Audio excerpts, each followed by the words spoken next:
Olá, aluno, seja bem-vindo à nossa primeira aula da disciplina de Raciocínio Lógico e Matemático. Eu sou o professor Marcelo Silva de Jesus, sou formado em Matemática, sou licenciado em Matemática, sou especialista em Educação Matemática, mestre em Ensino de Ciências e Educação Matemática e atualmente doutorando em Ensino de Ciências e Educação Matemática. Toda a minha formação pela mesma instituição, a Universidade Estadual de Londrina. Bom, nessa primeira aula nós vamos tratar de conceitos básicos da matemática, conceitos esses que de algum modo já foram vistos por você lá no ensino fundamental ou no ensino médio. E é assim que eu convido você a darmos início à nossa aula. Acompanhe comigo no quadro. Então, como convite ao estudo, eu já lanço um questionamento. Por que aprender operações com frações, razão e proporção? Você já se questionou por que nós temos que aprender, por que é importante aprender esses conceitos matemáticos? Eu tenho que a importância se deve que você consiga relacionar diversas grandezas presentes no dia a dia, bem como aplicações de frações e proporções. Então, nós vamos tratar, sim, de algumas definições e de algumas aplicações também. É importante que você também compreenda que as operações com razão e proporção podem facilitar a resolução de situações problema do dia a dia. Então, veja, podem facilitar, não é que vá facilitar a resolução, mas tem essa possibilidade. É importante que você desenvolva o conhecimento referente à matemática e também ao raciocínio lógico, não somente pensando na sua formação profissional, mas também pensando na sua formação pessoal, enquanto cidadão participativo, ativo na sociedade. Bom, agora eu convido você a acompanhar, a assistir o vídeo de abertura desta primeira aula.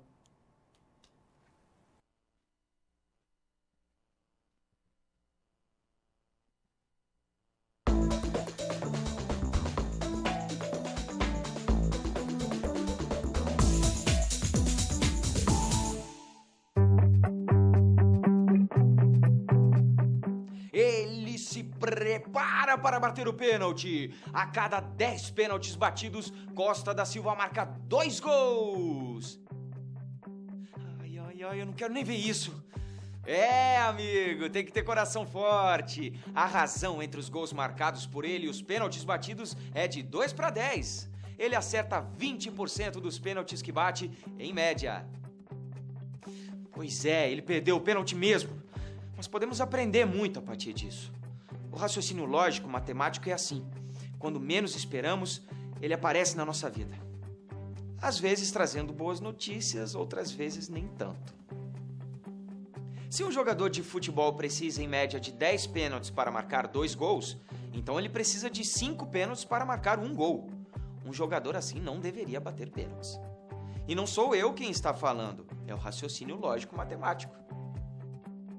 Nesse caso, pensamos numa razão de 2-10, mas podemos ver outros exemplos.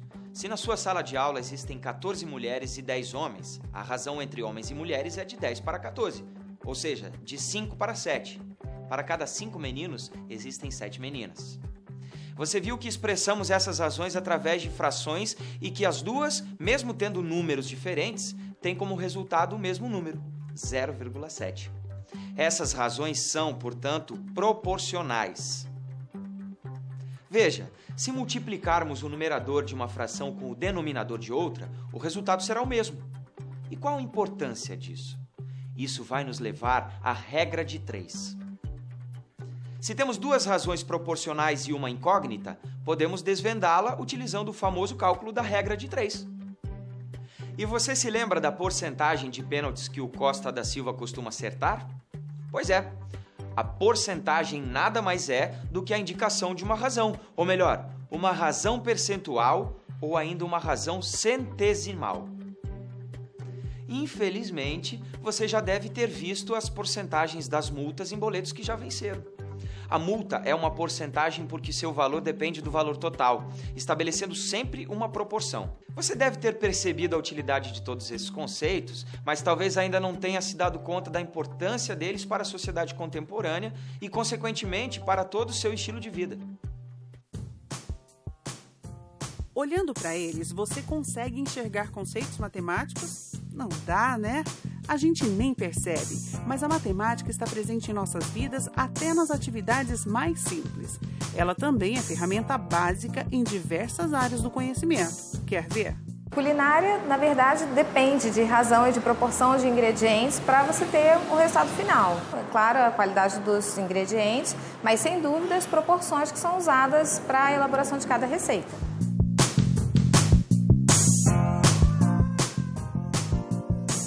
Lá na cozinha, se o bolo desandar, não tem outro jeito. A solução é preparar uma outra massa. Mas e aqui na obra, Márcio? Se o concreto não tiver a consistência ideal, o que pode acontecer? Érica, a proporção no traço do concreto é muito importante. O erro, um desvio nessa proporção pode causar diversas patologias da construção até a sua ruína. Então a questão aqui é segurança. Sim, segurança e fidelidade na proporção no traço do concreto. O engenheiro destaca ainda que os conceitos de razão e regras de três também são bastante usados no canteiro de obras. É no dimensionamento de equipes para execução de serviços. Utilizamos duas variáveis que são a quantidade de serviço e o índice de produtividade por função. A razão entre uma e outra nos proporciona o número de funcionários, que é a necessidade para determinado serviço. Agora vejam que perfeição essas maquetes. Elas representam um edifício real em escala menor. E os cálculos são utilizados desde a concepção do desenho até a finalização do trabalho. Proporção é desde o princípio quando vem o desenho. Proporção você tem que saber se vai ser viável a execução desse projeto. A regra de 3 é utilizada para reduzir o tamanho. Da escala 1 para 1, que seria o nosso real, para a escala desejada no final do trabalho. Muitas vezes, uma maquete é utilizada para se estudar a viabilidade estrutural e financeira de um determinado empreendimento, como também para identificar erros no projeto. Segundo o maquetista, 90% do trabalho é matemática pura. Até na aplicação de fazer uma textura, uma tinta para aplicação no projeto, você requer a quantidade precisa de porcentagem, de proporção de cada pigmento para chegar no tom exigido pelo cliente.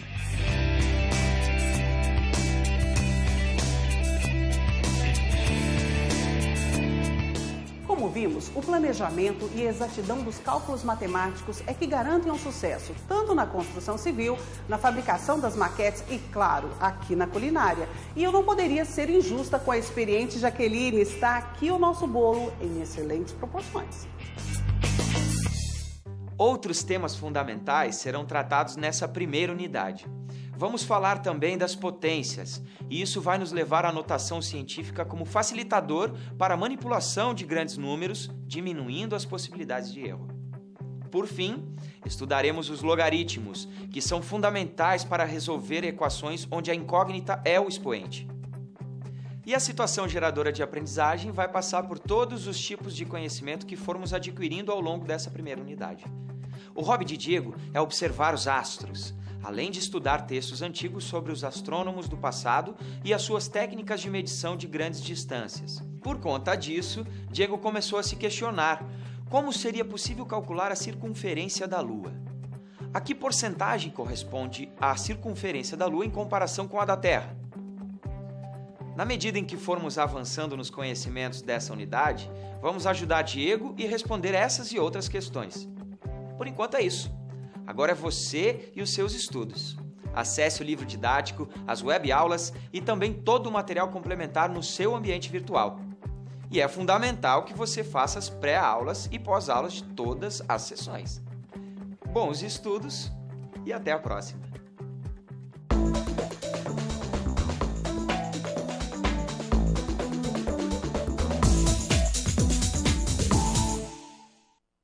Então você pode perceber no vídeo de abertura os conhecimentos que nós vamos construir ao longo desta primeira aula. Mas para que haja a construção dos conhecimentos de modo significativo, de modo eficaz, alguns conhecimentos se tornam importantes. Eu chamo de conhecimentos prévios, aqueles conhecimentos que é importante que você já possua. E caso contrário, é importante retomar esses conceitos, acessar o material de apoio, desenvolver as atividades propostas no livro ou em outros materiais. Mas acompanhe comigo no quadro quais são esses conhecimentos que eu considero como sendo importantes. Então, operações com frações. Então é importante que você saiba lidar com as frações. Como fazer uma adição, uma subtração envolvendo duas frações. Multiplicação, divisão. Mas vamos relembrar. Se eu tenho 3/6 e quero somar com meio, então veja que aqui eu tenho mais ou menos indicando que na adição de frações, o modo como nós vamos proceder para somar duas frações é igual à subtração. Então, pensamos na adição. 3/6 mais 1/2. Então, uma técnica seria multiplicar os denominadores, 6 vezes 2, igual a 12. Depois, 3 vezes 2, então você faz essa multiplicação cruzada. 3 vezes 2, 6, e põe um resultado no numerador. A segunda multiplicação, 6 vezes 1, 6, obtendo então um outro valor. No numerador, na parte de cima, 6 mais 6, igual a 12. Então, 12 sobre 12, que é igual a 1. Então, 12 dividido por 12 igual a 1. Então, essa é uma técnica para somarmos ou subtrairmos duas frações. Agora, a multiplicação envolvendo duas frações. Para multiplicar duas frações, basta multiplicar os numeradores, ou seja, os números de cima, 3 vezes 1, 3. Multiplicar os denominadores, os dois de baixo, 6 vezes 2, 12. Pronto. Temos aí o resultado da multiplicação de duas frações. E a divisão? Como que eu faço para dividir duas frações? Então, uma técnica consiste em repetir a primeira fração e multiplicar pelo inverso da segunda fração, ou seja, você inverte a segunda fração. Se a fração era 1 sobre 2, ela se torna 2 sobre 1, ou seja, inverte. O número de baixo vai para cima e o de cima para baixo. E aí é só multiplicar. Como que multiplica mesmo? 3 vezes 2, ou seja, numerador vezes numerador. 3 vezes 2, 6. 6 vezes 1, 6. E eu consigo até dividir. 6 dividido por 6 igual a 1. Então, nós estamos relembrando aí algumas operações envolvendo as frações. E aí a divisão, eu tenho aqui 3/6. Essa fração pode indicar uma divisão, ou seja, pode indicar aí 3 dividido por 6. E quanto que é 3 dividido por 6? 3 dividido por 6 é igual a 1 sobre 2. Por quê? Porque 3 é a metade de 6, assim como 1 é metade de 2. E 1 dividido por 2 é igual a 0,5. Pense em dinheiro. R$1 dividido para 2 pessoas, cada um irá receber 50 centavos. Então, nós temos aí os conceitos importantes para que haja uma aprendizagem de fato significativa. E caso você não se lembre desses conceitos, eu volto a reforçar a importância de retomar em outros materiais, pois se tratam de conhecimentos prévios. Agora vamos falar da situação geradora de aprendizagem, aquela situação que irá nortear todo o nosso estudo. Acompanhe comigo no quadro. O Diego tem um hobby, que é observar os astros à noite com o seu telescópio e também ler alguns textos sobre o assunto. A partir de suas leituras, começou a se questionar: como seria possível o cálculo da circunferência da Lua? A que porcentagem corresponde o comprimento da circunferência da Terra em comparação ao comprimento da circunferência da Lua? Bom, ele está tendo dificuldade em ordenar e trabalhar com uma grande quantidade de informações. E, por isso, está preocupado em ter conclusões falsas ou em usar fatos verdadeiros de maneira equivocada. E a questão é, como a lógica pode, então, ajudá-lo? Como a lógica pode, então, ajudar Diego? Então, essa é a situação geradora de aprendizagem, a situação que vai nortear todo o nosso estudo ao longo desta primeira aula. Perceba que nós vamos lidar, então, com a comparação entre diferentes grandezas. Eu tenho uma grandeza, eu tenho outra e vamos comparar. Então, nós vamos aprender como fazer essas comparações. E assim, agora eu convido você a acompanhar a primeira situação-problema.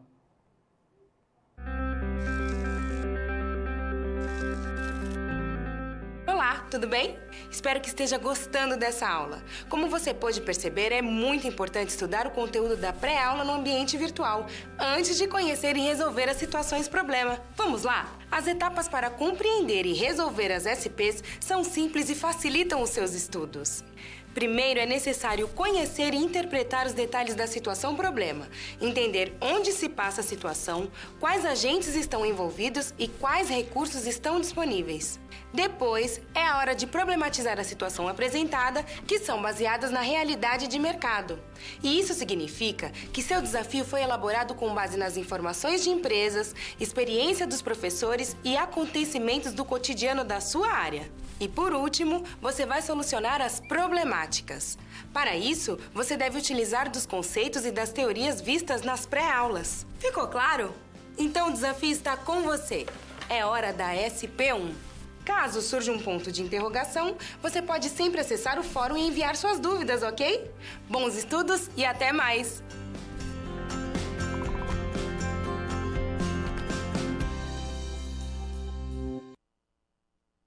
Acompanhe comigo agora no quadro a primeira situação-problema. Então, você já imaginou como estimar, fazer uma estimativa, ou seja, buscar um valor aproximado para a medida do comprimento da circunferência da Lua? Então, essa é a nossa primeira questão. Nós vamos tratar aí de, como eu já disse, vamos tratar de algumas medidas, de algumas grandezas, neste caso, da circunferência da Lua, da circunferência da Terra. Vamos, então, construir conhecimentos que são necessários para responder essa primeira questão. Acompanhe comigo no quadro. Então, o raio da Terra é aproximadamente 6.378 quilômetros. E a razão entre o comprimento da circunferência da Lua e o da Terra é aproximadamente 34 sobre 125. Como são medidos esses valores? Como é possível determinar algumas das características apresentadas? Então veja que nós já temos aí o conceito de razão. Então, a relação entre a circunferência da Terra e a circunferência da Lua foi representada por meio de uma razão, por meio de uma fração. E é disso que nós vamos tratar. Acompanhe comigo. Então, uma das formas é calcular o comprimento da circunferência da Lua utilizando a medida do raio da Terra e o conhecimento de uma razão entre as medidas das circunferências dos dois astros. E vamos para o que mais importa, a definição de razão. Qual é a definição de razão? Então, a palavra razão vem do latim ratio e significa divisão. Pode ser representada por uma fração. Então, veja, pode ser representada de outros modos. Tal que A e B são números reais não nulos. O que quer dizer aqui não nulos? Valores diferentes de zero. Então, o A e o B tem que ser números diferentes de zero. E aí nós temos um exemplo, 4/5. Então, isso aqui é uma razão, que pode ser escrito também na horizontal. Veja, 4, 2 pontos e o 5, que também pode ser representada pelo valor da divisão. Se você divide 4 por 5, pensa aí, R$4 dividido para 5 pessoas. Cada um irá receber 80 centavos. Então, eu posso representar também em decimal. Então, perceba que a razão pode ser representada tanto na forma de fração, como na forma horizontal, geralmente usado em escala de mapa, ou na forma decimal. Vamos falar também de proporção. Qual é a definição de proporção? Nós vamos entender a proporção como sendo a igualdade entre duas razões. Então, se você tem uma igualdade entre duas razões, essa igualdade é válida, ela é verdadeira, então nós dizemos que temos uma proporção. Os valores são proporcionais. Então, nós temos um exemplo aqui. A sobre B igual C sobre D. Então, eu tenho a primeira razão, A sobre B, e a segunda, C sobre D. Como tem o sinal de igualdade, então nós concluímos que existe proporção. E aí nós lemos: A está para B, assim como C está para D. Então, essa é a leitura. Então, por exemplo, se eu tenho a seguinte relação de igualdade: 2/3 igual a 1/4. Veja, eu tenho duas razões, uma 2/3 e a outra razão é 1/4. Se existe essa igualdade, significa que existe proporção, né? Essa igualdade está representada.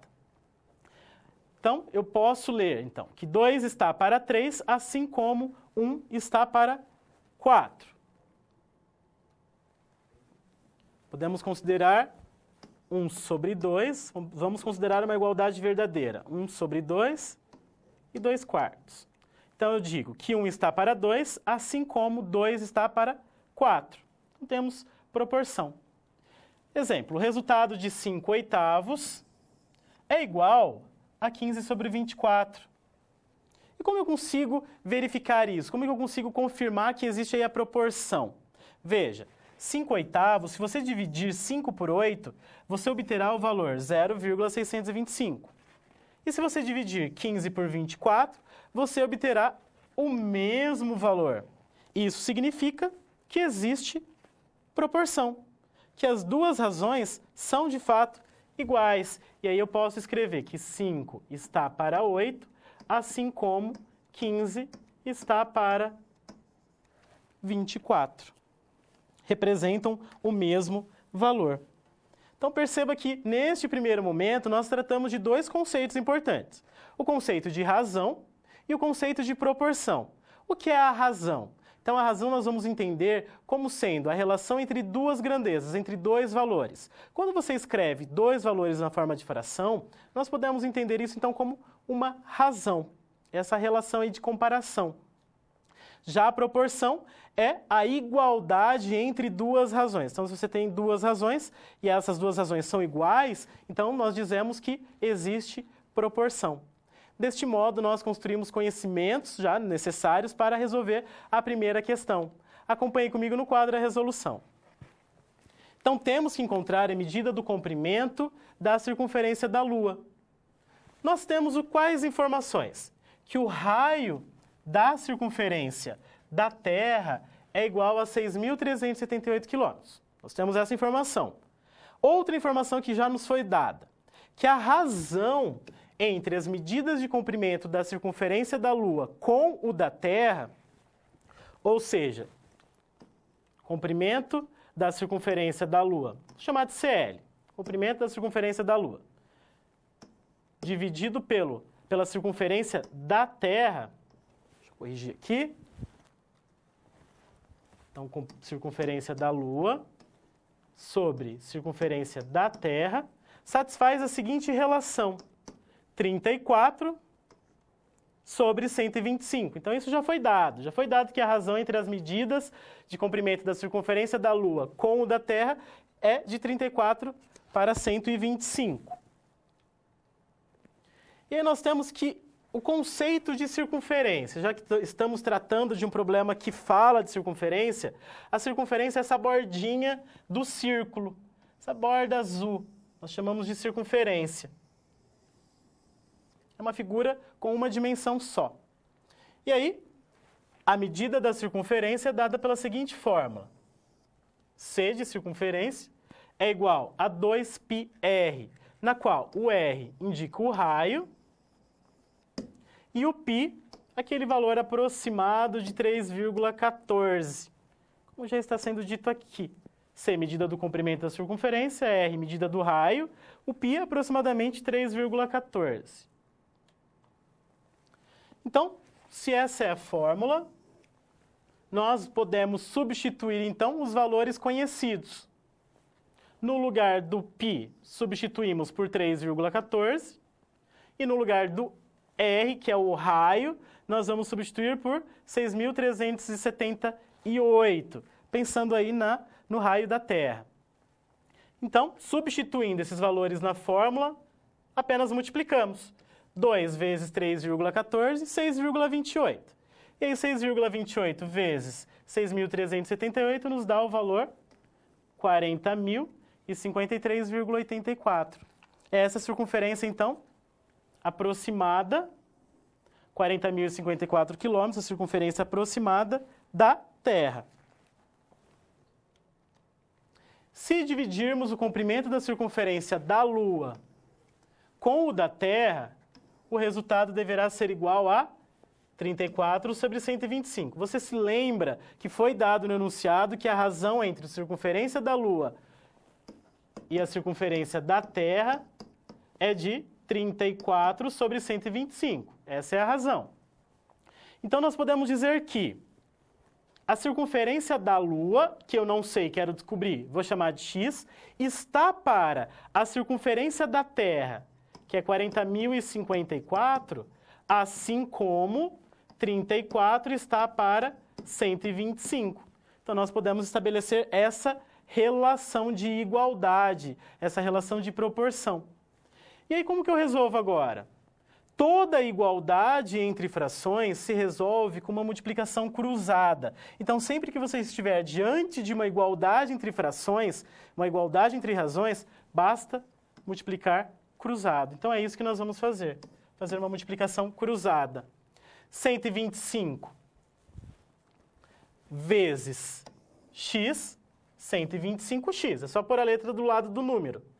34 vezes 40.054, 1.361.836. E agora? Veja que nós temos uma equação do primeiro grau. Como que se resolve? O objetivo é achar o valor de x, que é a circunferência da Lua. Chamamos de x porque não conhecemos ainda. Para descobrir o valor de x, você tem que passar o 125 para o lado direito com a operação inversa. Como o 125 está multiplicando, ele vai passar dividindo. Então, x será igual a 1.361.836 dividido por 125. E nós obteremos o valor de 10.894,688. Logo, a medida da circunferência da Lua é aproximadamente 10.895 quilômetros. E assim, então, nós resolvemos a primeira situação problema, considerando os conhecimentos de razão e o conhecimento de proporção. Então, reforçando, no enunciado nós já tínhamos a razão entre a circunferência da Lua e a circunferência da Terra. Então, nós já tínhamos essa razão. E aí nós descobrimos, por meio da fórmula da circunferência, a medida da circunferência da Terra. Então, com essas três informações, com a informação da razão e da circunferência da Terra, nós estabelecemos uma relação de proporcionalidade entre duas razões, fizemos a multiplicação cruzada e descobrimos quanto que mede a circunferência aproximada da Lua. E assim, então, nós resolvemos a primeira situação problema e eu convido você a acompanhar a segunda situação problema.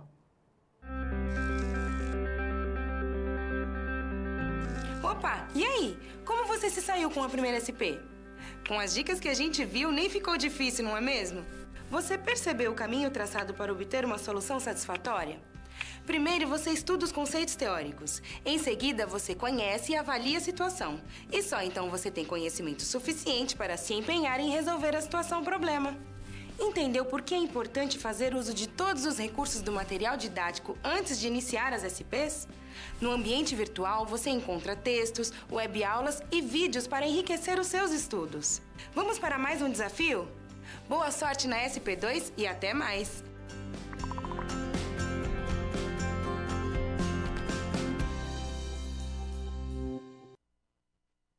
Acompanhe comigo agora a segunda situação problema. Então, nós temos a seguinte questão.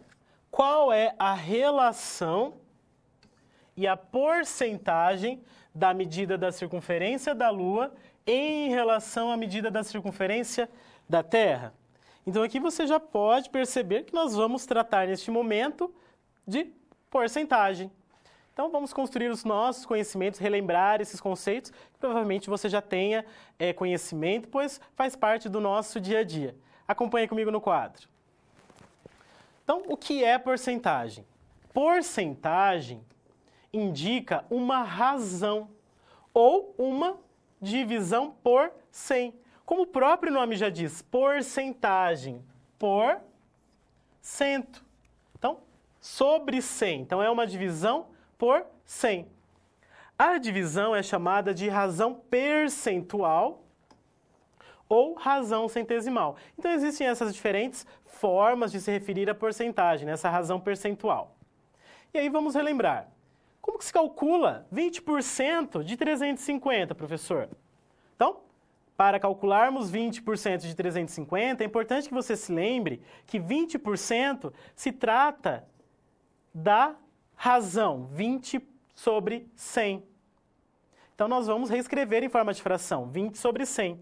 E aí, vamos multiplicar essa porcentagem pelo 350. E agora? 350 vezes o 20, que é a porcentagem que eu quero, e o resultado nós dividimos por 100. 350 vezes 20, 7.000. E aí, 7.000 dividido por 100, nós podemos simplificar aqui neste caso, é igual a 70. Então, assim, nós resolvemos esse cálculo aí envolvendo a porcentagem.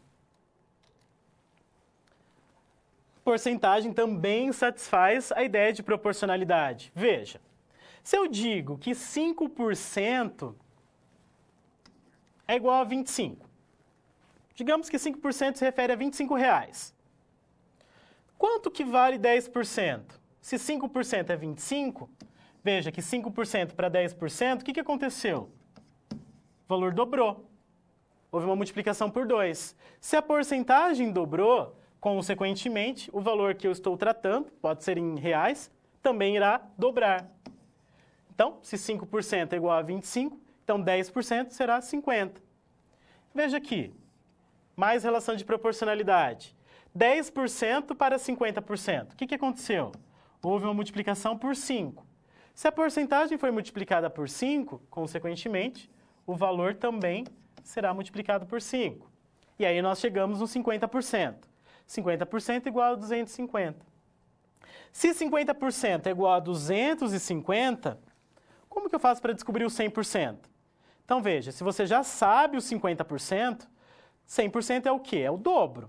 50% é metade e 100% é o todo. Se 50% é um valor, né, então 100% será o dobro desse valor. Acompanhe comigo no quadro. Então, se 50% se refere a 250, então 100%, que é o todo, será o dobro do valor. Dobro de 250 é igual a 500. E assim nós utilizando essa ideia de proporcionalidade, nós podemos, então, trabalhar com uma porcentagem qualquer. E aí, um exemplo. Como que eu faço para descobrir 60%? Veja, nós já sabemos que 100% é igual a 500. Então, 100% é igual a 500. Se eu quero descobrir 60%, então eu coloco 60 embaixo do 100. Por quê? Porque é a coluna da porcentagem. E aí, x embaixo do 500, porque é o que nós queremos descobrir. Temos que 100% igual a 500 e 60% x. E aí nós temos uma relação de proporcionalidade, igual nós havíamos visto com as razões. Se nós temos essa relação de proporcionalidade, nós podemos fazer o quê? Multiplicar cruzado. Então, vamos fazer essa multiplicação cruzada. Então, 100 vezes x, 100x. Lembra, multiplicando um número por uma letra, é só colocar a letra do lado do número. 60 vezes 500, 30.000. Depois, do mesmo modo como visto anteriormente, o 100 está multiplicando o x. Então, ele vai passar dividindo. Então, 30.000 dividido por 100, que dá para simplificar também. Então, x será igual a 300. E assim nós descobrimos quanto que vale 60%. Veja que neste momento nós estamos tratando do conceito de porcentagem. Então, já relembramos esse conceito de porcentagem. Então, a ideia de porcentagem é que seja uma fração na qual o denominador é o 100. E para resolver uma porcentagem, por exemplo, 15% de 50. Como que eu resolvo? 15 vezes 50 e o resultado divide por 100. Só isso, ok? Vamos, então, resolver a segunda situação problema. Acompanhem comigo no quadro. Sabe-se que a circunferência da Terra é igual a 40.054 quilômetros. E a circunferência da Lua é igual a 10.895 quilômetros. Então, essas são as informações que nós temos. Como nós podemos relacionar, então, agora para descobrir a relação em porcentagem, a razão percentual? Então, vejamos, vamos montar o seguinte esquema. Na primeira coluna, medida em quilômetros das circunferências e na segunda coluna, a porcentagem. Nós temos que 40.054 quilômetros é a circunferência toda da Terra. Se é o todo, então isso indica 100%. Veja, é o todo. E nós queremos descobrir 10.895 vale quanto em porcentagem comparado com a circunferência da Terra? Por isso nós chamamos aqui de x, porque nós não sabemos ainda. Se nós temos essa relação, então, de proporcionalidade, veja, que nós chamamos aí a famosa regra de 3. Por que é chamada regra de 3? Simples, né? Porque tem 3 informações. Regra de 3 porque nós temos 3 informações e queremos descobrir uma quarta informação. E é importante que você perceba, se houve um aumento, se houve uma diminuição na circunferência, na quilometragem, ou seja, de 40.000 para 54, diminuiu 10.895, o que vai acontecer com a porcentagem? Também irá diminuir. Se as duas grandezas diminuem, ou seja, se diminui a circunferência, a medida da circunferência, também irá diminuir a porcentagem. Se isso acontece, então nós multiplicamos cruzado. Assim como fizemos com a igualdade entre frações. Então basta fazer a multiplicação cruzada. Vejamos. Então nós temos que 10.895 está para 40.054, assim como x está para 100. Veja anteriormente, 10.895 está para 40.054, assim como x está para 100. Então, nós montamos essa relação e fazemos a multiplicação cruzada. Então, multiplicando o cruzado, nós teremos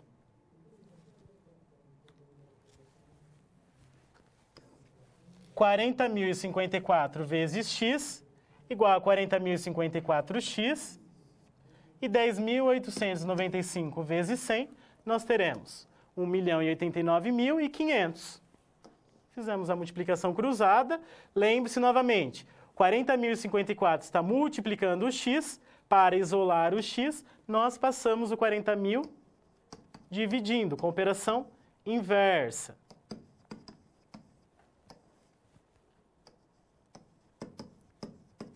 Então, passando dividindo, nós teremos que x será igual a 2.720. Para transformarmos esse valor em porcentagem, basta dividir por 100. E aí, 2.720 dividido por 100 é igual a 27,20. E esse é o valor em porcentagem. Podemos dizer que, em relação à medida da circunferência da Terra, a circunferência da Lua corresponde a 27,20%. E assim, então, nós resolvemos a segunda situação problema e eu convido você a acompanhar agora a terceira situação problema.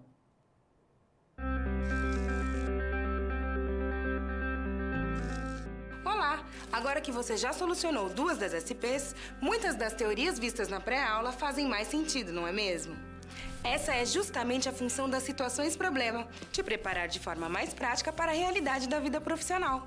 Já conhecer algumas das situações que podem surgir no dia a dia faz de você um aluno mais preparado para o mercado de trabalho. Bom, a SP3 já vai começar. Se ficar com dúvida em algo, pode entrar no fórum e enviar sua pergunta, ok?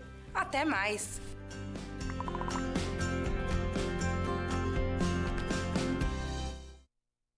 Vamos conhecer, então, a terceira situação problema. Acompanhe comigo. Então, a partir dos estudos, Diego encontrou a distância aproximada entre a Terra e o Sol. 150 milhões de quilômetros. Podemos escrever de uma forma mais conveniente essa distância?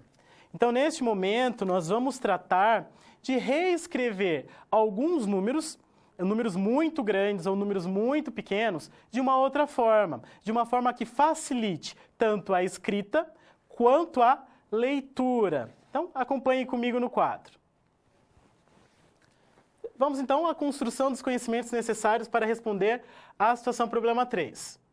Então, a seguinte questão.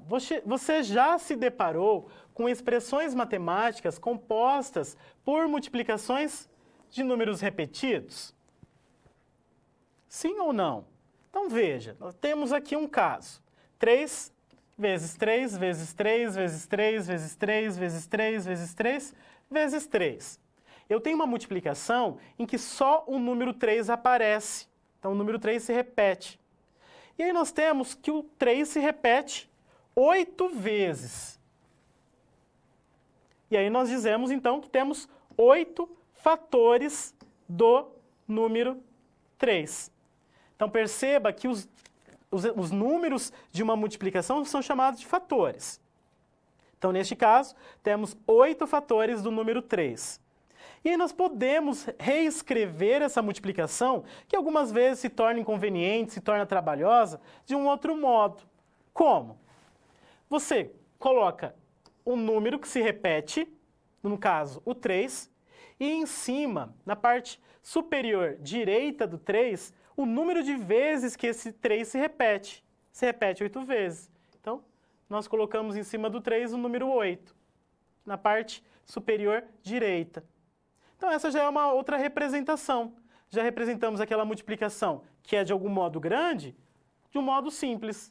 E nós lemos 3 elevado a 8, ou 3 elevado à oitava potência.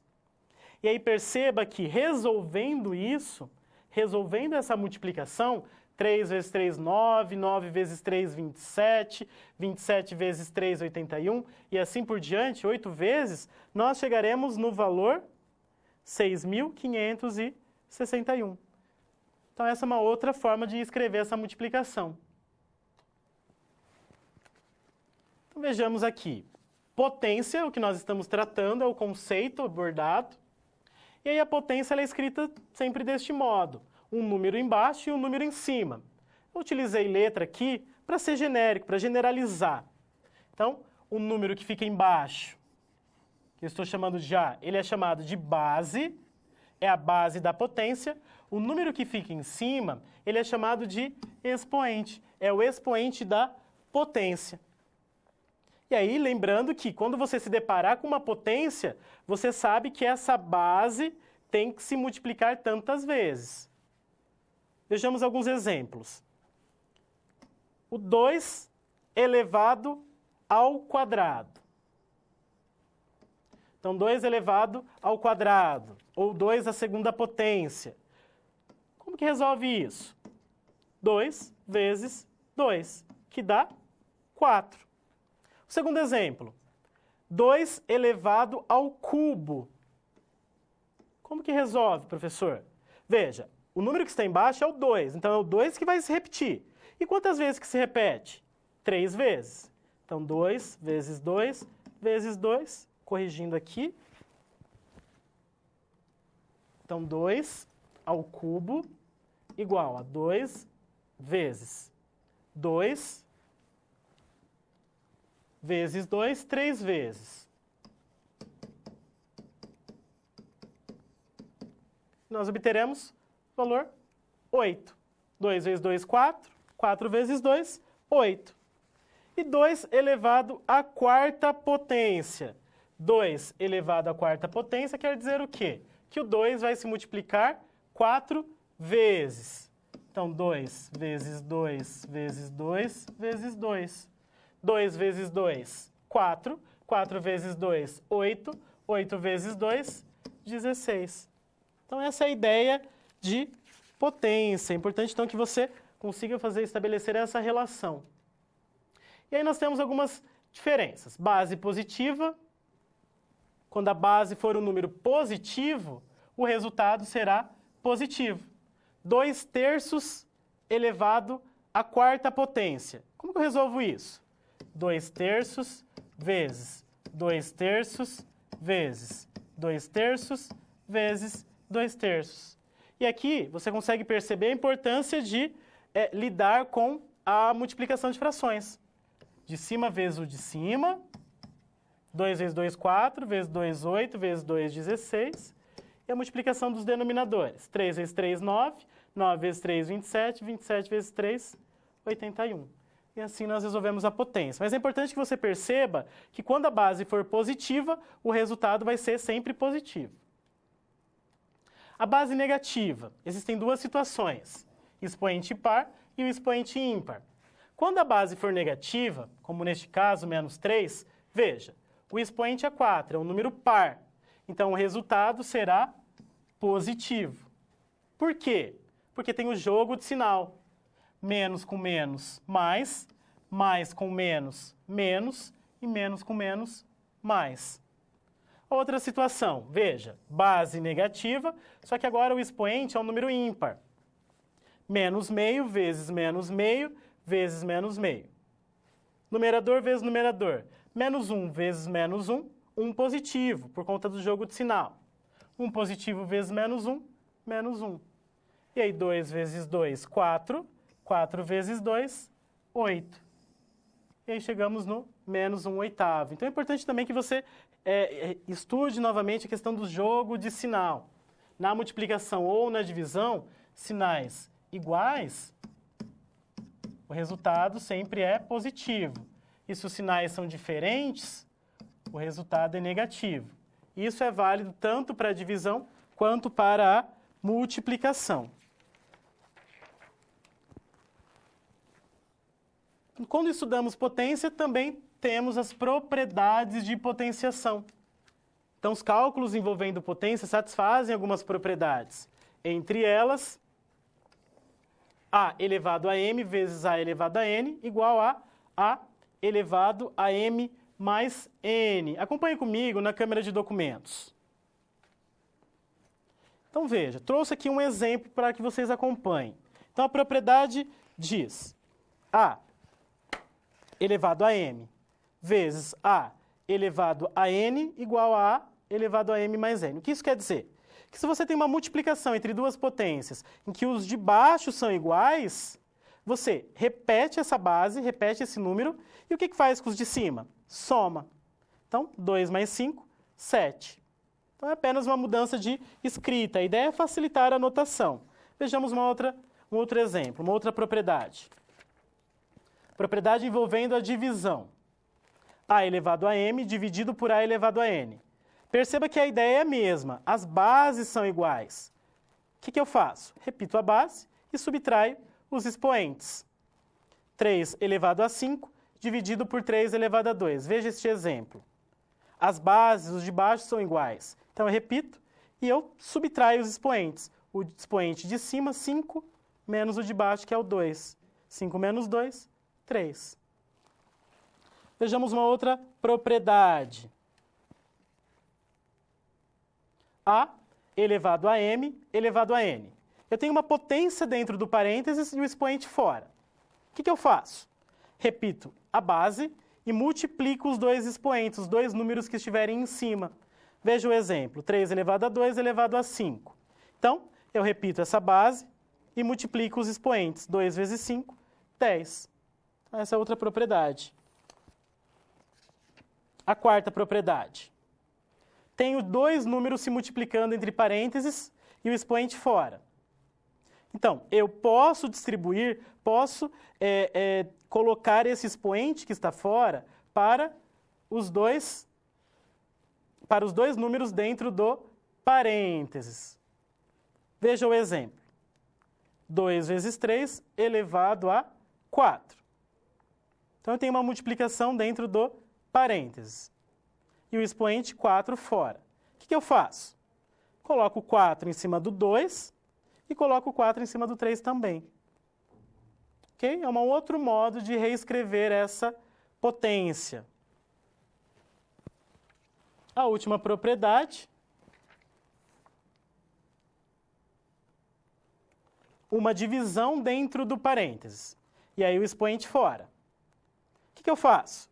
Esse expoente ele pode ser colocado tanto no número que está em cima da fração, quanto no número que está embaixo da fração. Vejamos um exemplo. 2/3 elevado a 4. Veja que a divisão já está dentro do parênteses. Então, eu posso colocar este expoente 4 em cima do 2, então 2 elevado a 4, e também em cima do 3, 3 elevado a 4. E assim, então, nós temos essas propriedades que, de algum modo, devem facilitar a escrita, a leitura, a aplicação de algumas potências. Agora, vamos utilizar essas propriedades, utilizar esses conceitos para escrever alguns números que podem ser muito grandes ou muito pequenos, na forma de potência, na qual a base já seja previamente definida, uma base 10. Acompanhe comigo no quadro. Qual será a representação de um número em base 10? Então veja, já tratamos de potência, entendemos o que é uma potência, mas como que eu faço para escrever qualquer número utilizando uma potência na qual o de baixo, a base, seja igual a 10? Então vejamos alguns exemplos. 200 igual a 2 vezes 10 ao quadrado. Como que se escreve isso? Por que ficou desse jeito? 200 igual a 2 vezes 10 ao quadrado. Veja, separa esses zeros seguidos do número. O que sobra? Sobra o 2. Então, você já escreve 2 vezes 10. Já pode escrever isso. Quantos zeros você desconsiderou? Quantos zeros você desconsiderou que estavam seguidos? 2 zeros. Por isso, o número 2 em cima. E pronto. Escreveu em notação de potência de base 10. Vejamos o terceiro exemplo. Como que nós escrevemos esse número?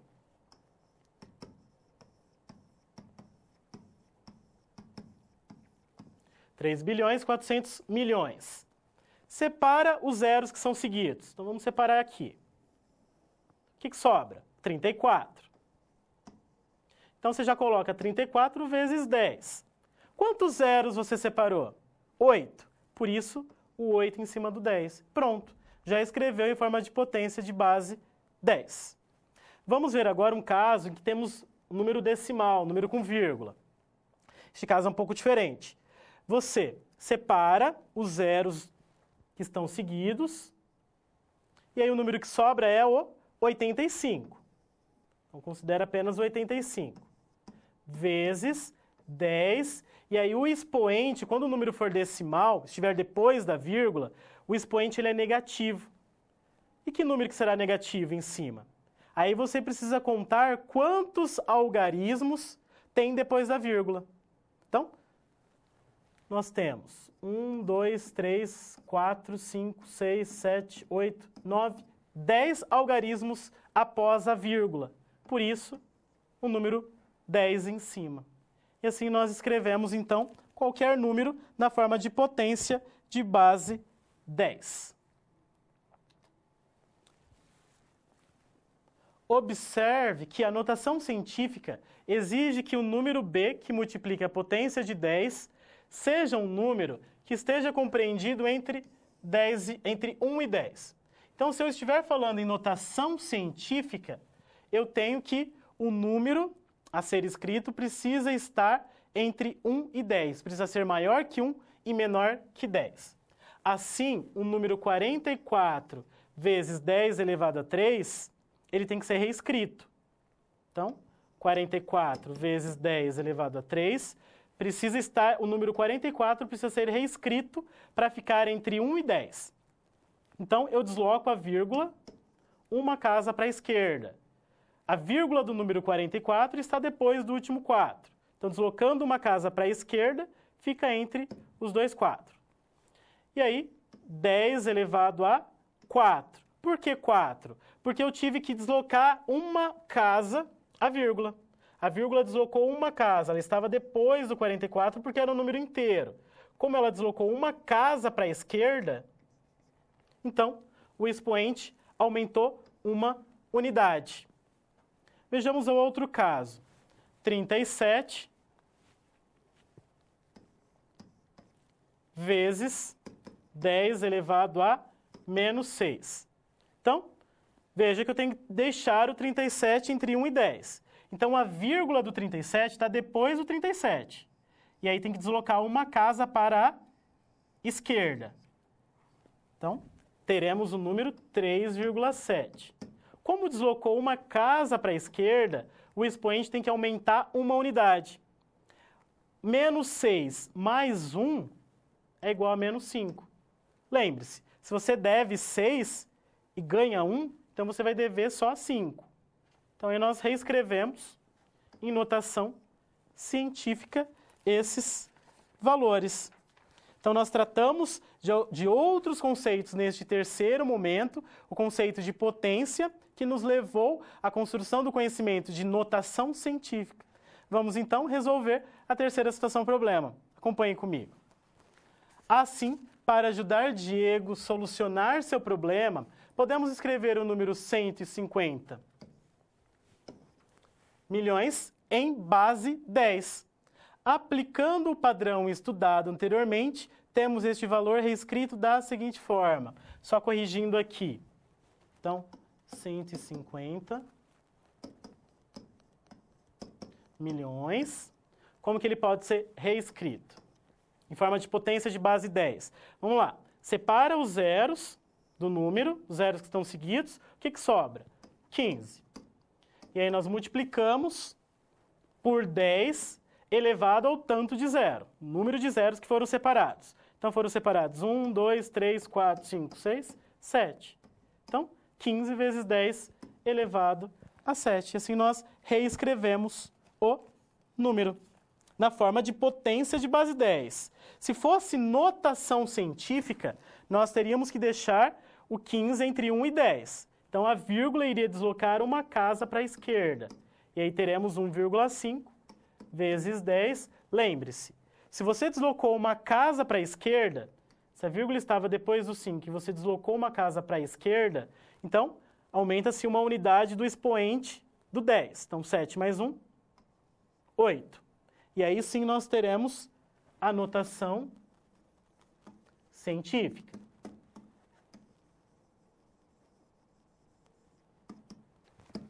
E assim, então, nós resolvemos a terceira situação problema e eu convido você agora a acompanhar a quarta situação problema.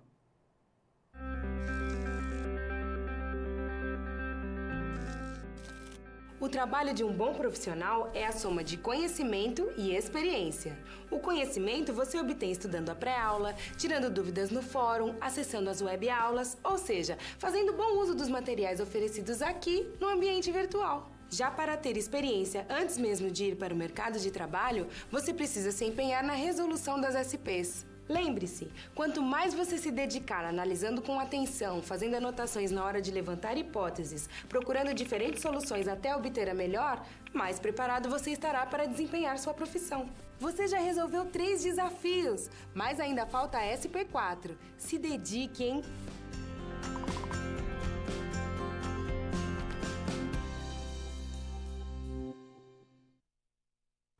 Vamos agora conhecer, então, a quarta situação problema. Acompanhem comigo. A medida 150 milhões de quilômetros pode ser escrita da seguinte forma. 15 vezes 10 elevado a 7 quilômetros, como nós vimos anteriormente. Como seria escrever este número utilizando a base 5? Ou seja, ao invés de utilizar a base 10, utilizar a base 5. Como seria? E a medida 384 vezes 10 elevado a 3? Como seria também escrita em uma outra base? Bom, se duas potências de mesma base são iguais, então seus expoentes também são.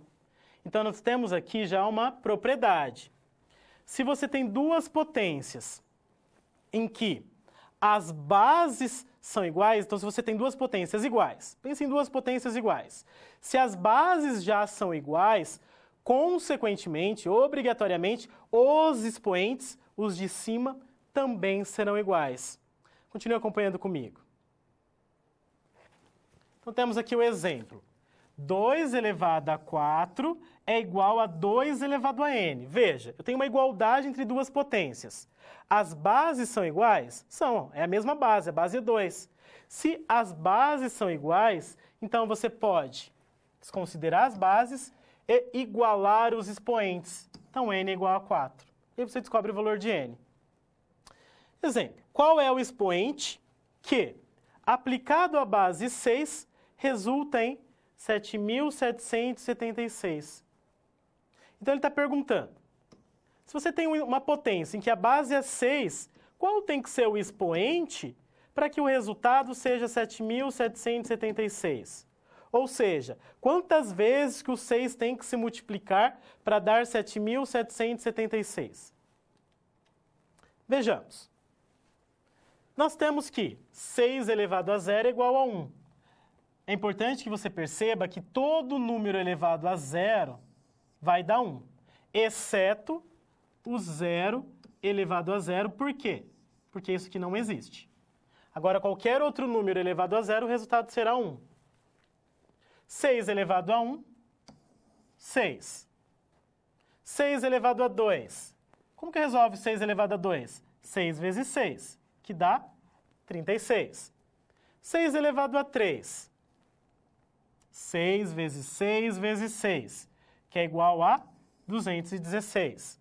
Se eu multiplicar o 6 4 vezes, 6 vezes 6 vezes 6 vezes 6, obteremos 1.296. Se eu multiplicar 5 vezes, 6 vezes 6 vezes 6 vezes 6 vezes 6, obteremos 7.776. Veja que agora eu descobri que se eu elevar o 6 ao número 5, ou seja, se eu multiplicar o 6 5 vezes, é que eu vou obter o valor desejado, 7.776. Essa é uma forma de resolver, é uma possibilidade. Mas será que existe um modo mais fácil de resolver isso? Então, o modo mais fácil para a gente resolver esse tipo de exercício é considerando a ideia de logaritmo, que torna a busca pelo resultado menos trabalhoso. Então, nós vamos falar agora de logaritmo. Acompanhe comigo no quadro. Acompanhe comigo na câmera de documentos.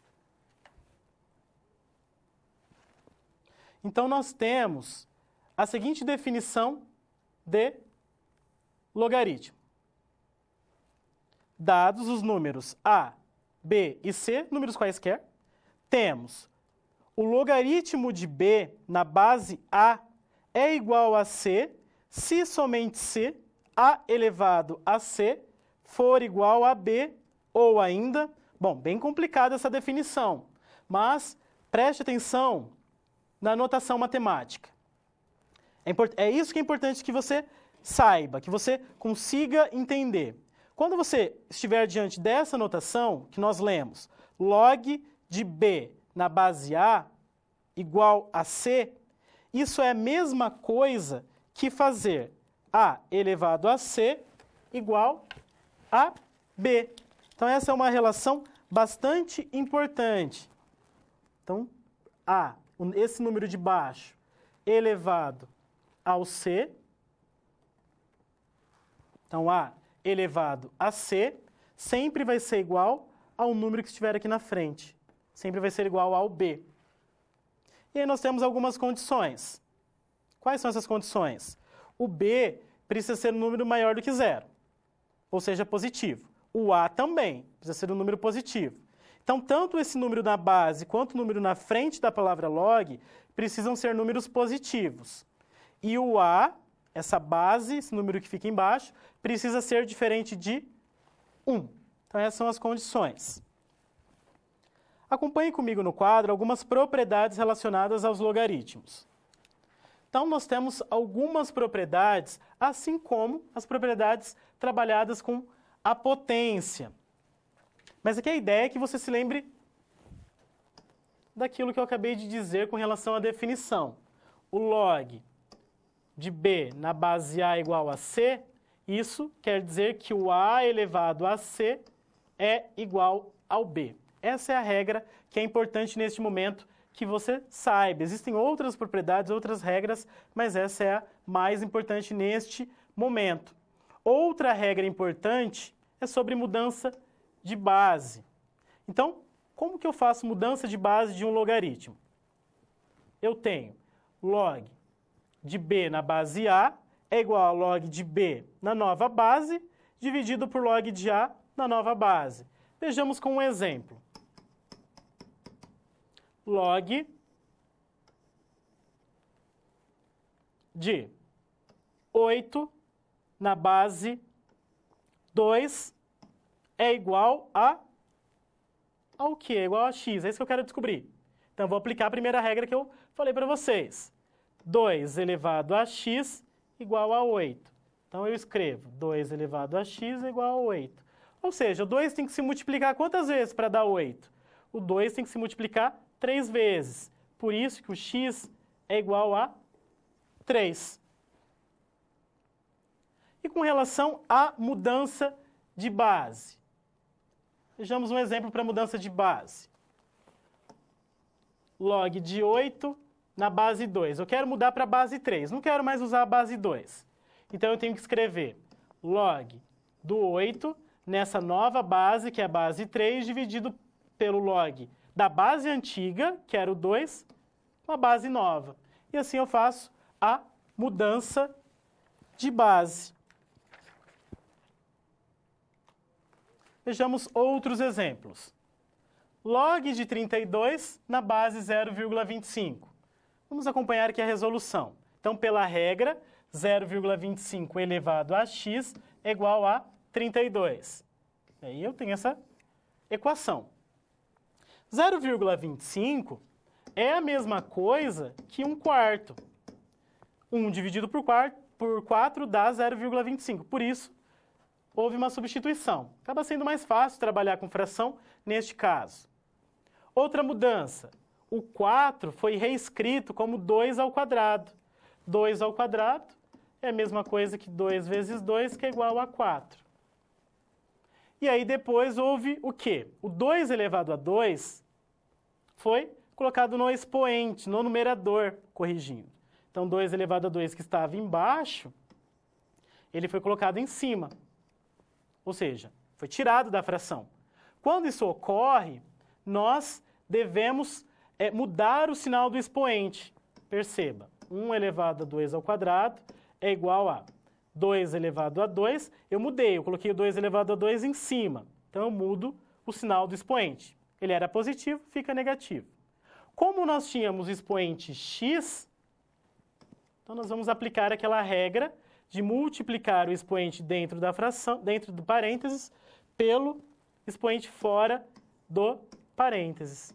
Menos 2 vezes x, menos 2x, e nós obtemos essa outra equação. E aí, veja, eu tenho uma equação, uma igualdade entre duas potências, na qual as bases são iguais. Se as bases são iguais, consequentemente, os expoentes também são. Então, menos 2x igual a 5, e isolando o x, passando o menos 2 dividindo, obtemos que o x é igual a menos 5/2. E aí a conclusão é que log de 32 na base 0,25 é igual a menos 5/2. E assim, então, nós construímos os conhecimentos relacionados à ideia de logaritmo, conhecimentos que já podem nos auxiliar a resolver a quarta situação problema. Acompanhe comigo no quadro. Então, aqui um outro exemplo ainda, antes da resolução. Então, nós temos que o log de x menos 1 na base 3 é igual a 4. Aplicando a definição, 3 elevado a 4 é igual a x menos 1. Então, você sempre pode utilizar esse esquema. E aí, nós obtemos essa equação. 3 elevado a 4 é igual a x menos 1. Quanto que é 3 elevado a 4? 3 elevado a 4 é 3 vezes 3 vezes 3 vezes 3, que dá 81. Então, x menos 1 é igual a 81. Se eu quero isolar o x, deixar o x sozinho de um lado para descobrir o valor dele, o menos 1 tem que passar para o outro lado com a operação inversa. Se ele está subtraindo, ele vai passar somando. 81 mais 1 é igual a 82. E essa é a solução dessa equação. E aí, a resolução da situação problema 4. Então, nós já sabemos que o 10 elevado a 7 é igual a 10 milhões. Então, devemos determinar o valor do expoente que, aplicado à base 5, resulta em 10 milhões. Então, vejamos. Log de 10 milhões na base 5 igual a x. Vamos lá, aplicando a regra, aquele esquema. 5 elevado a x igual ao 10 milhões. E aí nós obtemos a equação apresentada. Logo, no formato logaritmo, nós teremos que o log de 10 milhões na base 5 é igual a log de 10 milhões na base. Veja que não aparece nenhum número aqui na base. Quando não aparece nada, é porque a base é 10. Então, nós fizemos uma mudança de base. Por isso, log de 10 milhões na base 10, dividido por log de 5, que é a base antiga, na base 10, que é a base nova. E aí, aplicamos a mudança de base. Com o auxílio da calculadora, obtemos os seguintes valores. Então, na calculadora, nós calculamos log de 10 mil. Então, existe já uma tecla na calculadora científica que é referente ao log. Então, log de 10 mil igual a 7. E log de 5, aproximadamente 0,699. E aí, dividindo 7 pelo 0,699, obteremos o valor aproximado de 10,0143. Para outra situação, para 5 elevado a x igual a 10 milhões. Nós teremos que o x será aproximadamente 10,0143. E então nós podemos dizer que o 5 elevado a esse valor é igual a 10 milhões, que é igual a 10 elevado a 7. Então, por meio do logaritmo, nós descobrimos que 10 elevado a 7 é a mesma coisa que 5 elevado a 10,0143. Logo, 15 vezes 10 elevado a 7 é igual a 15 vezes 5 elevado a 10,0143. Houve uma substituição. No lugar do 10, substituímos por 5 elevado a 10,0143. E para resolver 384 vezes 10 elevado a 3, nós teremos que 10 elevado a 3 é igual a 1000, que é igual a 5 elevado a y. Por que 5 elevado a y? Porque 5 é a nova base que eu quero. Eu não quero mais escrever na base 10, quero a base 5. E aí o objetivo é descobrir quem tem que ser esse novo expoente, quem tem que ser esse y. Logo, nós escrevemos que o log de 100 na base 5 é igual a y. E aí, aplicando a mudança de base, nós escrevemos que o log de 100, corrigindo aqui, log de 1000. Log de 1000 na base 5 igual a y. Então, log de 1000 na base 5 é igual a log de 1000 na nova base. Veja que não aparece número embaixo, então a base é 10. Então, log de 1000 na base 10 sobre log de 5 na base 10. O log de 1000 na base 10, resolvendo na calculadora, então na calculadora científica você vai digitar apenas log de 1000 e o sinal de igual, que a calculadora já traz o resultado. 3. E aí, a mesma coisa com o log de 5. Digita na calculadora log e o número 5. O resultado obtido será 0,699, valor aproximado de 4,292. E aí, logo, nós temos que 5 elevado a 4,292 é igual a 10 elevado a 3. Então, o número 10, a potência 10 elevado a 3, ela também pode ser escrita como 5 elevado a 4,292. É um outro modo de reescrever, com uma nova base. E assim, então, nós fazemos essa mudança de base. Reescrevemos as potências utilizando uma base diferente, uma base escolhida por conveniência, dependendo de acordo com o exercício que o exercício solicita ou dependendo da situação. É por conveniência. Pode ser que a base 10 seja mais conveniente do que outra base. Por isso é importante que você tenha essa habilidade em fazer a mudança de base. E assim, então, nós resolvemos a quarta situação problema e eu convido você agora a novas situações.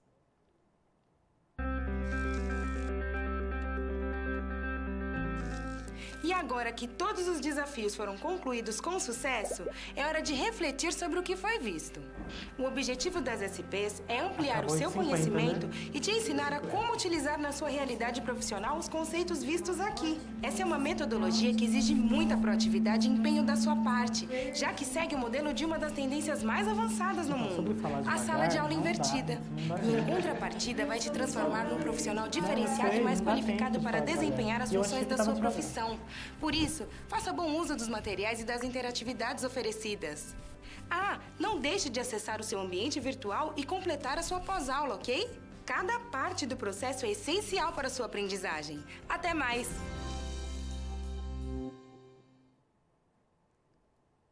Vamos, então, a uma nova situação. Acompanhe comigo.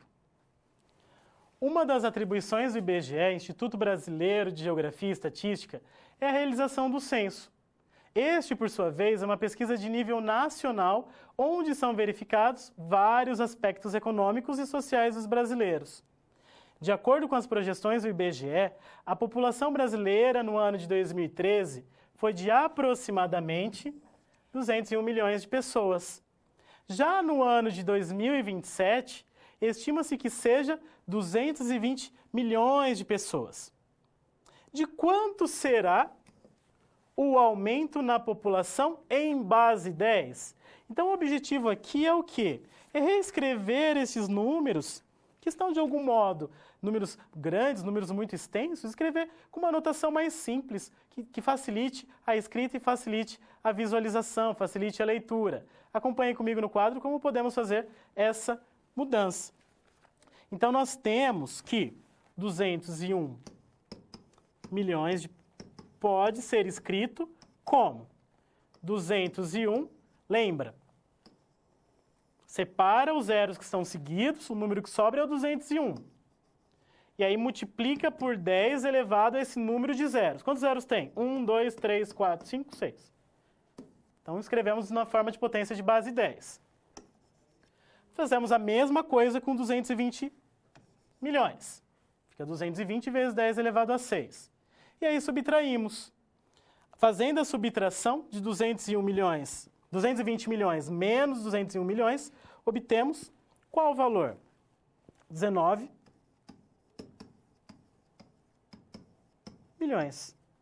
E escrevendo isso em forma de potência, veja, separa os zeros, sobra o 19. Vezes o 10 elevado ao quê? 1, 2, 3, 4, 5, 6. E assim escrevemos na forma de potência de base 10. E resolvemos essa nova situação. Bom, deste modo, nós tratamos de todos os conceitos da matemática básica que serão importantes para você, para a sua formação pessoal, para a sua formação profissional. Agora eu deixo um momento para que você encaminhe as suas dúvidas, as suas sugestões com relação aos conceitos já abordados nesta primeira aula.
Bom, neste momento eu vou responder algumas questões, algumas dúvidas. A primeira é com relação à calculadora.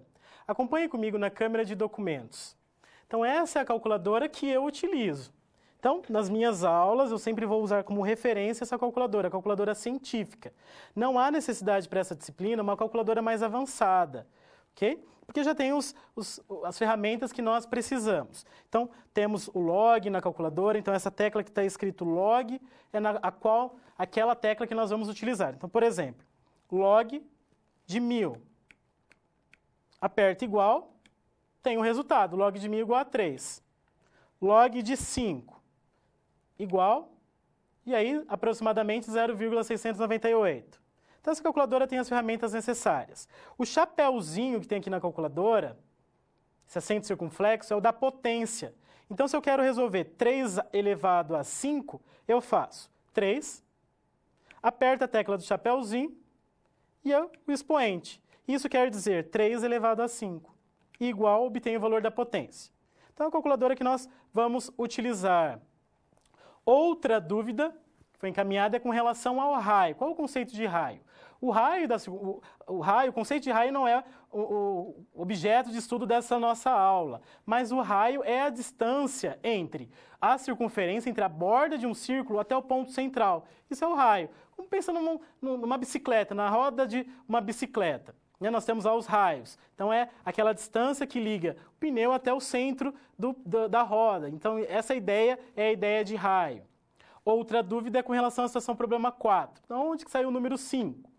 O número 5 foi uma proposta. Então, já faz parte do enunciado. O número estava escrito na base 10. E a ideia que foi solicitada é que houvesse uma mudança para a base 5. Por isso que nós utilizamos. Poderia ter sido outro número, outro valor. Acompanhe comigo no quadro, novamente, a situação problema 4. Então, na situação problema 4, a ideia era fazer a mudança de base. Então, nós tínhamos, por exemplo, aqui 384 vezes 10 ao cubo. Eu só quero fazer a mudança de base. Esse é o objetivo. Então, o que você faz? Você escreve o 10 elevado a 3 igual à base que você quer. O que a gente quer é a base 5. É isso, esse é o objetivo. E aí, onde que entra o logaritmo? Log do 100, do 1000, corrigindo aqui, porque nós havíamos corrigido, na base 5 é igual a y. Você faz essa escrita e faz a mudança de base. Log de 1000 dividido por log de 5. E aí utiliza a calculadora científica para calcular o log de 1000 e para calcular o log de 5.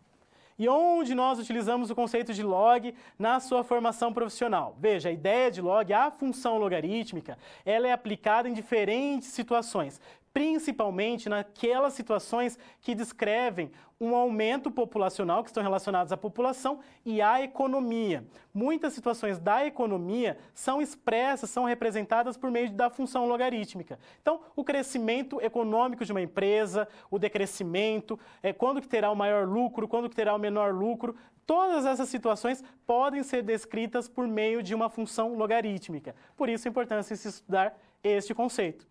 E assim, então, eu encerro esta aula, agradeço a sua participação e convido aí você para assistir o vídeo de encerramento.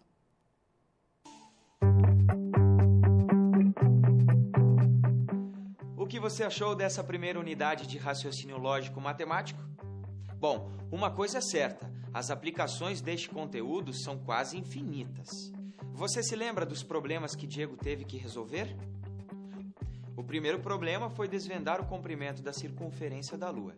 Sabendo que a razão entre o comprimento da circunferência da Lua e o da Terra é de 34/125, e tendo descoberto por meio do raio da Terra que a sua circunferência é de 40.054 quilômetros, como descobrir a circunferência da Lua? Usamos a regra de 3. Isso porque ficamos com duas razões proporcionais. Sendo um dos numeradores da incógnita, chegamos ao resultado de 10.895, um número realmente muito próximo da medida real. Uma dúvida ainda restou para Diego. Qual é a porcentagem da medida da circunferência da Lua em relação à medida da circunferência da Terra? Com aquilo que aprendemos sobre razões proporcionais e regra de 3, conseguimos ajudar o Diego nessa questão. Tendo os valores de cada circunferência, e com a circunferência da Terra representando o total, ou seja, 100%, usamos a regra de 3. Chegamos ao resultado de 27,20%. Essa é a medida da circunferência da Lua em relação à da Terra. Mas Diego andou vendo as grandes distâncias espaciais, como a distância da Terra para a Lua e da Terra para o Sol. Como escrever esses números de uma forma mais conveniente, sem tantos algarismos? Neste caso, as potências resolvem a questão. Se em um dos números temos 3 algarismos iguais a 0, podemos escrevê-lo assim: 384 vezes 10 elevado a 3. Se o outro número tem 7 algarismos iguais a 0, podemos escrevê-lo da seguinte forma: 15 vezes 10 elevado a 7. Mas você deve se lembrar que Diego quis saber também como escrever esses mesmos números numa base diferente de 10. É possível? Com os logaritmos é possível sim. Pegando a potência que utilizamos antes, 10 elevado a 7, a expressão fica assim. De forma logarítmica fica assim. Descobrimos que x é aproximadamente 10,0143, ou seja, podemos usar 5 elevado a 10,0143 para se aproximar do número 10 milhões. Então poderíamos representar a distância entre Terra e Sol assim: 15 vezes 5 elevado a 10,0143. Os problemas de Diego estão resolvidos, mas você já viu que em muitas outras áreas é possível e necessário utilizar esses conhecimentos. Na geografia, por exemplo, é possível trabalhar a razão e proporção em relação à quantidade de pessoas em uma cidade, estado ou país. Além disso, podemos usar logaritmos para descobrir depois de quanto tempo a população vai atingir determinada quantidade. Pesquise situações em que são aplicados os conteúdos desta unidade. Assim, você pode visualizar a sua aplicação e compreender cada vez melhor o assunto. O conteúdo está por toda parte, como o caso do nosso amigo Costa da Silva, por exemplo, o péssimo batedor de pênaltis que vimos no início dessa unidade.